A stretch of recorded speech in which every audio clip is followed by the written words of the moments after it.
Stocks continue to hold their breath while we're seeing smoke signals from bond markets. My name's Jessica Revere, market strategist here with Mumu. It's great to have your company on this 23rd day of May. So global bond yields are spiking and it's causing some traders to quietly scoop gains off the table while some investors are taking the she'll be right approach. And we're seeing investors buy into the pullback. Perhaps that explains why we've seen stocks like Tesla, Google, CrowdStrike, Palantir all rise the most in the big tech names in the NASDAQ 100, all gaining over 1% overnight.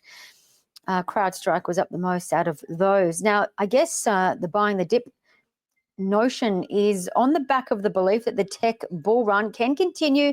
That's because we've had better than expected company news, haven't we? Indeed, we're seeing the world, I guess, get ready to spend 1.6 trillion US dollars on AI by 2032. But it is really important to just pause on the fact that we are seeing the bond market sending smoke signals and a potential pullback warning, maybe even a crash warning, but some don't think that's the case. But it needs to be said, we are seeing critically the bond yield in the US hit its highest level since February 14, Valentine's Day. We got that kiss of death, didn't we, on Valentine's Day? That was the last time bond yields hit 4.6%. Now, after that day, remember, we saw the NASDAQ 100 fall 24%. The Aussie market didn't fall as much, so fell 15%. But sure, we've seen markets rebound. But why did the market crunch lower? Was on the back of course, tariff concerns, and that's why bond yields spiked then, but they're spiking now again.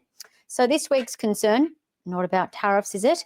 It's about, of course, a theme of the week, US government debt levels are picking up.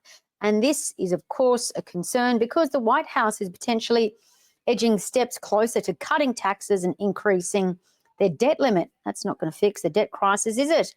It's not going to fix rating agencies' concerns either, because all three rating agencies, as we said earlier this week, they downgraded the US's credit score.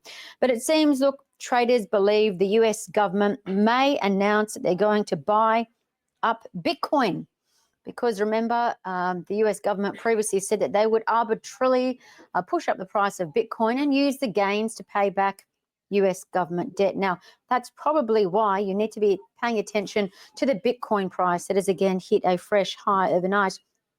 Speaking about other type of, I guess you could call safe haven bids, obviously the safe haven of old time, the old-fashioned safe haven gold is holding steady on fresh ground as well that it hit the day prior.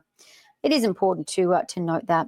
I guess this sets the scene for what we've seen in the Aussie share market this week. Gold stocks have dominated the leaderboard down under across the spectrum over the last 4 trading days, excluding today. And by the by, so far this month, we are seeing some gold stocks do particularly well. One of those we'll get to in a sec, but it is worthwhile noting about 2 handfuls of gold companies are up about 10% or more in just 4 days. Leading those gains, we've got West African Resources and Genesis Minerals. As well, really important to note that one stock called Emerald Resources. This stock is the best performing gold stock of the week. But I do want you to think about the gold picture again, the gold bull scenario. I guess it's gaining fresh ground or fresh legs to move to potentially higher ground on the back of gaining new safe haven flows this week. And we've seen that with ETF fund flows. But I just want you to think about something else. Let's change pace for a second. Staying on the Aussie share market, I want you to think about bond yields. Aussie bond yields, as we said at the outset, Aussie bond yields are rising up.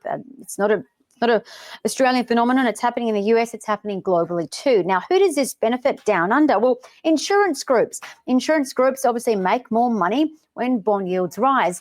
And this is a big reason why we're seeing many insurance groups on the ASX hit new highs. Challenger, a standout this week.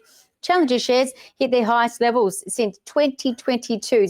Many other insurance groups also doing exceptional things down under.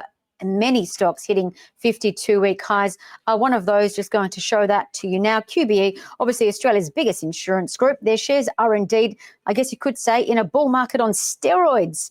Their shares hit a 15-year high yesterday. So well done to you if you are invested in QBE.